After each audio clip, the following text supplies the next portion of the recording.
đỡ nhìn qua đây kìa. Cười tới chú đỡ hơi ngã đầu cho cô dâu xíu. Em chú đỡ chú lên xíu.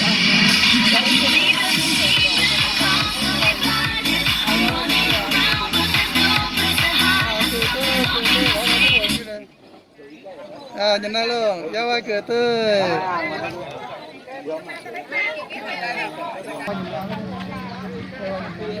Mình cầm là một ngày nhất của cuộc đời mỗi con người, chính là ngày tình yêu được đăng quang trên ngôi vị cao quý nhất. Cho cô dâu Thị Mẩy sánh duyên cùng chú rể Minh Long sẽ được cùng rời gót ngọc và tiến vào phía bên trong khuôn viên dự tiệc. Khuôn viên tình yêu vô cùng lộng lẫy sang trọng ngày hôm nay, và gia đình cùng